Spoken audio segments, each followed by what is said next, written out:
So this is a new module with the title General Principles of Contracts from chapter number 5 Permissible Modes of Property.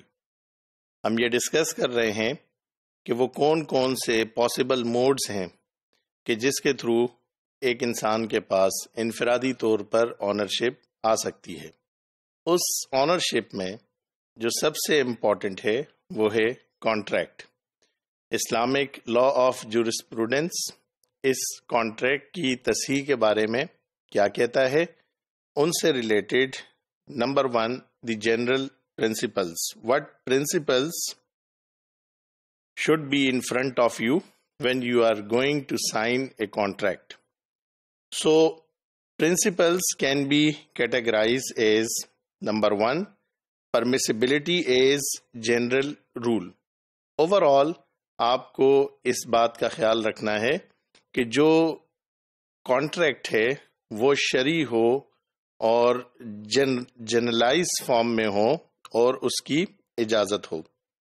Number 2 free mutual consent کہ دونوں طرف سے یعنی بائع اور مشتری purchaser اور seller وہ باہمی طور پر اس کانٹریکٹ کے اوپر راضی ہوں. The third one that should be in front of you is the prohibition of ربا یعنی اس کانٹریکٹ میں ربا کا یا ربا سے متعلق کوئی عنصر موجود نہ ہو، نہ ہی امپلیسٹ اور نہ ہی explicit. The fourth is prohibition of غرر مینس انسرٹینٹی. اس کانٹریکٹ میں کوئی آرٹیکل یا کوئی اس کی شق ایسی نہ ہو that leads us towards any uncertainty. Another principle, the general principles of entitlement to profit with risk and liability for loss. یعنی اس پرنسپل کو بھی مد نظر رکھنا چاہیے کہ اگر ایک شخص جو لاس کو بیئر کرنے کے لیے ریڈی ہے تو وہ پروفٹ کا بھی انٹائٹل ہے. The next one is legality of motives behind a contract یعنی اس کانٹریکٹ کے پیچھے مقاصد کیا ہیں. یقیناً یہ مقاصد ہم ظاہری طور پر دیکھیں گے، نہ کہ ہم یہ کہیں گے کہ it should be based on the intentions. چونکہ نیت کو بھانپا نہیں جا سکتا اور کوئی ایسا پیرامیٹر نہیں ہے کہ اس دنیا میں ہم نیت کی بنیاد پر فیصلہ کریں.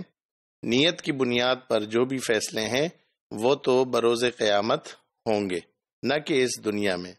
اس دنیا میں ہم اس کے میکینزم کو دیکھیں گے اور اس ٹرانزیکشن کے فلو کو دیکھیں گے، اور اس ٹرانزیکشن کا جو فلو ہوگا اسی کے اوپر ہم قیاس کریں گے کہ اس کے پیچھے، اس کانٹریکٹ کے پیچھے یا اس ٹرانزیکشن کے فلو کے پیچھے یہ مقاصد بائر یا سیلر کے موجود ہیں.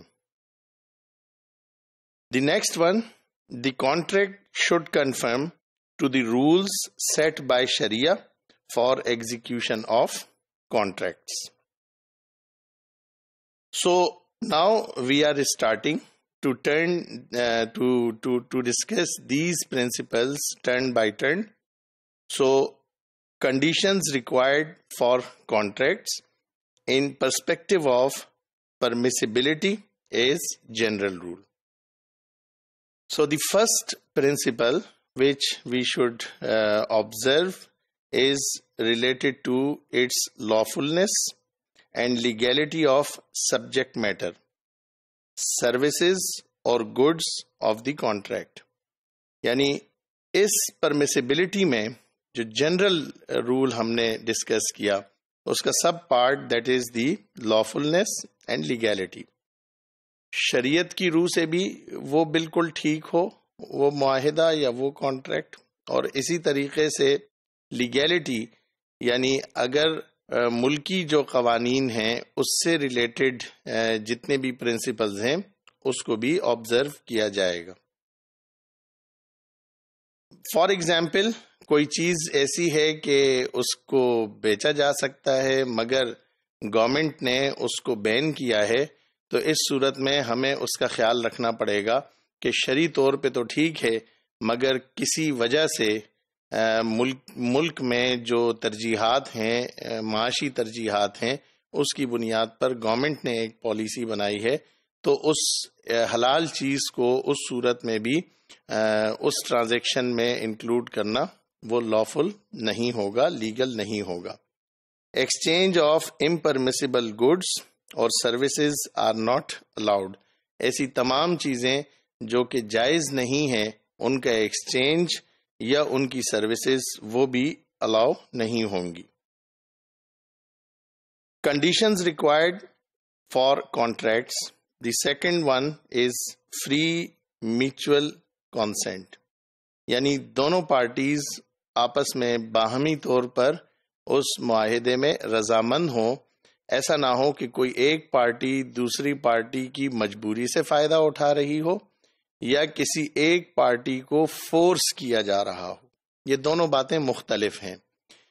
پہلی بات کا مقصد یہ ہے کہ کوئی ایک پارٹی رضامند نہیں ہے اور اسے فورس کیا جا رہا ہے کہ وہ یہ کانٹریکٹ کرے، اور دوسری صورت یہ ہو سکتی ہے کہ ظاہری طور پر ایک شخص جو نہ چاہتے ہوئے ایک کانٹریکٹ کر رہا ہے تو اس کی کوئی مجبوری ہے اور اس مجبوری سے کوئی دوسری پارٹی اس کا فائدہ اٹھا رہی ہے۔ So free mutual consent of both parties is an essential element of a contract. This is ensured through law of offer and acceptance. ہم اس فری میوچل کنسینٹ کو کیسے دیکھیں گے؟ یعنی جب دونوں طرف سے ایجاب اور قبول موجود ہو تو وہی اس بات کی عکاسی کر رہا ہوگا کہ دونوں پارٹیز وہ بظاہری طور پر رضامند نظر آتی ہیں۔